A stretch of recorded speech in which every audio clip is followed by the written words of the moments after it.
And welcome to another Geek Speak Treats. As you can see, literally another one that you can watch. This time, you're gonna be glad that you can see this one because it's a fun one, and it's something that honestly I don't know why I've never featured this before.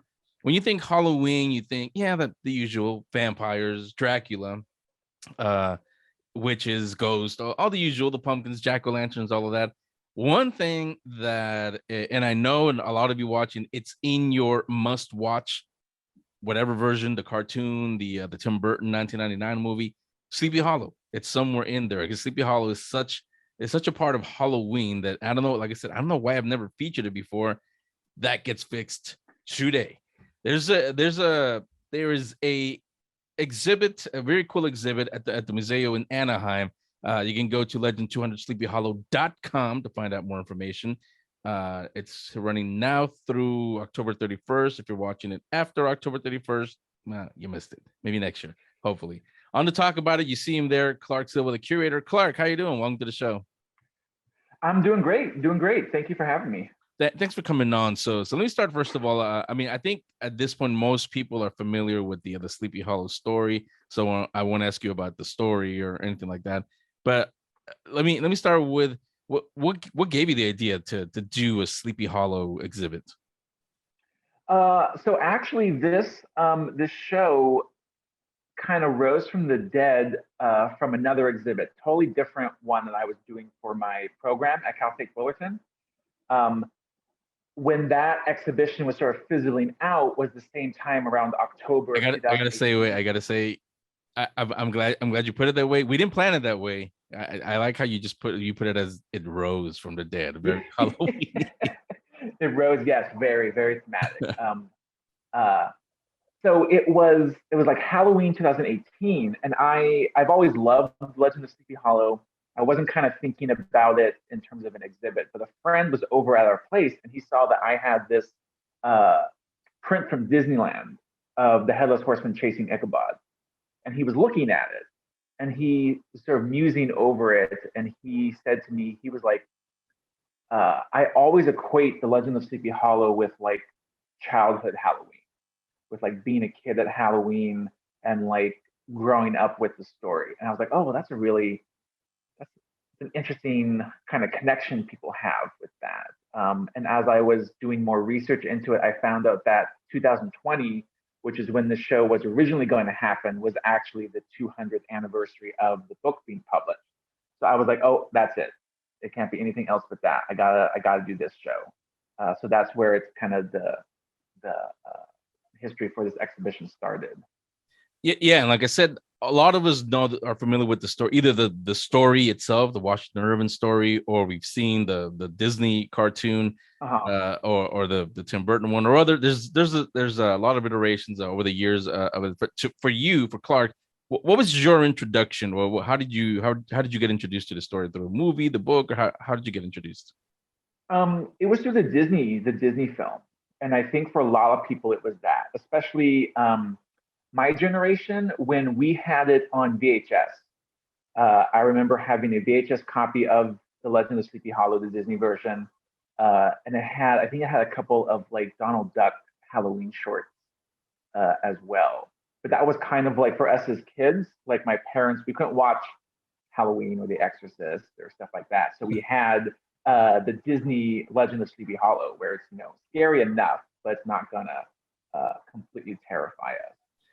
Clark, I think you're one of the first guests that I have this year, at least, that doesn't say I watched The Exorcist too young.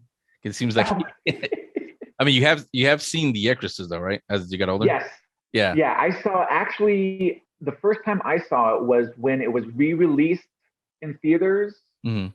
maybe early 2000s. It was like the director's cut or something. Yeah. Well, they And call it a version you haven't seen. yeah, it was something like that. I remember all of that advertising for it. And my mom took me to see it. And through the whole time, she kept turning to me. She was like, "Do you want to go? Like, are you okay? Do you want to stay and keep watching?" I was like, "Yes, yes, I'm fine. It's good." It scared kind of the crap out of me, but I was like, "No, I don't want to. I don't want to leave." But that's when I first saw it. Was probably early 2000s, whenever that director's cut was released. I don't know. I don't know what it is. We're veering away from Sleepy Hollow for a little bit, but I don't know what it is about the younger generations. Because I showed it to my kids when I figured I think they were like 12 or 13, and we watched it. And I said, "Okay, get ready." I made a whole thing out of it. You're gonna watch the most scariest movie ever made. When we were done, they looked at me, Dad. This is the most boring movie ever made. It didn't even scare them at all. I was like, what's wrong with you guys?" I guess, yeah, I don't if it's video games or like practical effects or anything like that. But I mean, tying with that was when Tim Burton released Sleepy Hollow, my parents were also like, "Oh, this is too scary for you." Like they would go see movies first and Yeah. then be like, "Oh, is this appropriate for you?" And so when that movie came out, I know I was excited because it was that story that I liked a lot. And they were like, "Oh no, it's too violent for you. You have to wait a little bit." Like, I oh, mean, I was thinking about it, but I mean, they have a point because unlike the Disney cartoon, obviously, you do see the heads get cut off in the Tim Burton version. yeah, I saw it at a friend's house actually against my parents' wishes. Uh, his parents put it on, and I was like, "Oh my god, this is like oh man, there's heads and blood everywhere in this movie." Well, I But mean, it they became one did of my warn. favorites. Yeah, they did warn us in the poster. Heads will roll, and they Yeah, did. and there were lots of heads rolling everywhere. Yeah. Yeah. So, I mean, getting back to sort of to the well, we'll stay with the Sleepy Hollow story. I mean, for you, what's your favorite version of out of everything that we have out there? Um, it really is outside of the short story itself, which is really great. Washington Irving has a really fantastic writing style that I think a lot of people don't really take notice of when they're looking at kind of like 19th century writers. He's got a very kind of bouncy, sing song kind of lyric quality to his writing. That's always really fun to read. Uh, but in terms of adaptations, I still think the Disney version is the closest to the original story. Um, and it, to me, it remains the most like Halloweeny. Yeah. Like everything about it just kind of just screams like Halloween, but also like traditional Halloween. Like this is something to watch like Halloween night, coming home from trick or treating. Like this is the thing to put on.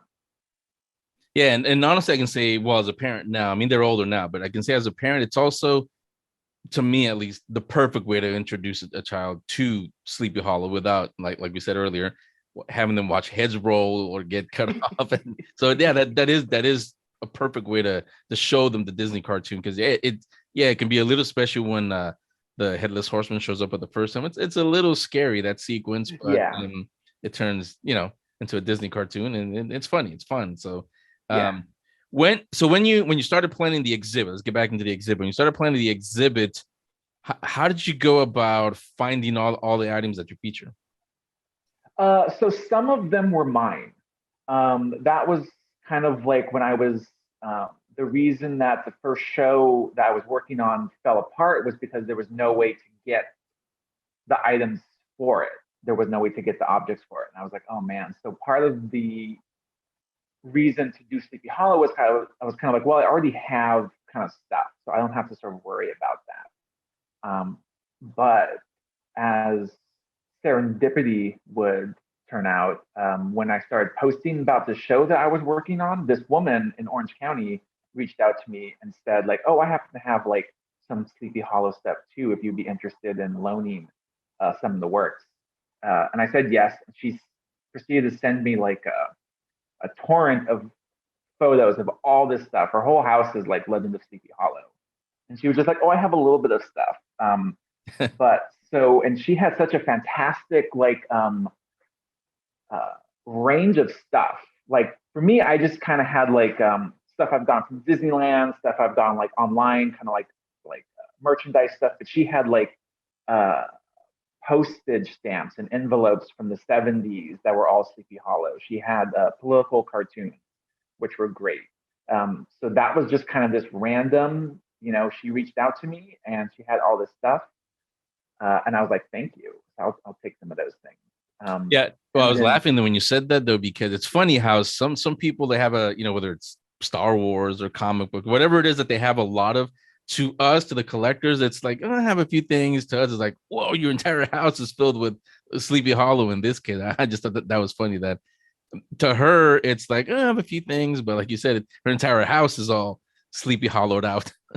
yeah, it was she had we had kind of a lot of the same stuff for like merchandise things that we've collected, but then she had just scrapbooks overflowing with stuff.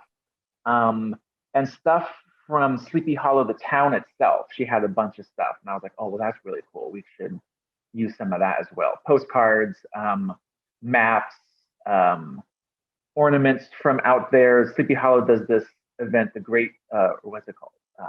The Jack o' Lantern Blades. And she had stuff from that, which is really cool. So it was just one of those random things. Yeah, she reached out, and I was like, yes, let's do this. Yeah, and there's more though, right? Because it's not just your and her collection. You got more stuff in the Oh exhibit. yeah. So another sort of act of serendipity was I was kind of getting ready to put the show up at MUZEO, like in end of August, and this historical costumer, Christine Millar, she posted on her Instagram uh, a Katrina Van Tassel dress from the Tim Burton movie that she made herself, and it was this really elaborate photo shoot that she did with some other artists, and I was like, oh, that's like beautiful. I love this image. Can I use it in the show? And I emailed her asking if I could use her image. And she said, yes, do you want to use the dress as well? And I was like, oh my gosh, yes, please.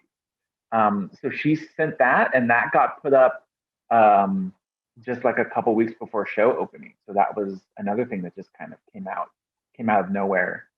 Um, and the other object kind of in this history section was um, actually a piece that I wanted in this original show in 2018 that didn't happen, but with like the COVID shutdown and all this stuff, that piece became available. And it's a Mary Blair concept art piece from the 1940s Disney film that the Hilbert Museum in Orange loaned for the show. So I was really excited that we got that.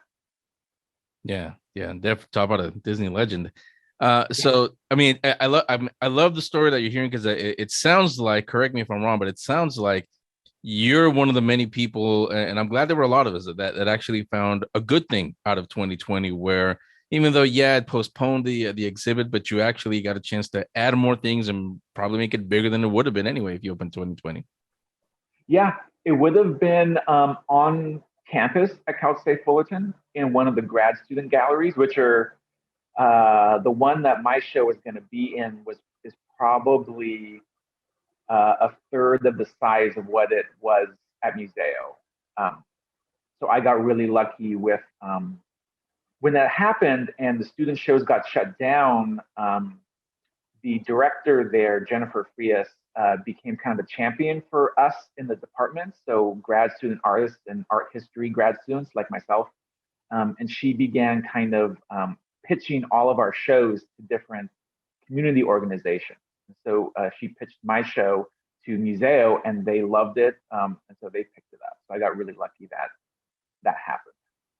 Yeah, see, like I said, I love hearing those stories from it because I'm getting finally. It seemed like everything was gloom and doom, and you could see why all of 2020. But slowly I started hearing a lot of silver linings and because of the lockdown, because of like for example, I interview a lot of when it's not October. I interview a lot of actors, directors. Seems like we're going to be getting a lot of content because everyone wrote like 90 scripts. They just have to get it produced now. So that was a good thing from 2020. So I mean, it sounds like you got a lot of stuff now, but not from your personal collection. But is there anything in the museum? And I don't know if this is like asking a parent who's your favorite kid, but do you have a favorite piece? And if you do, like what makes it your favorite?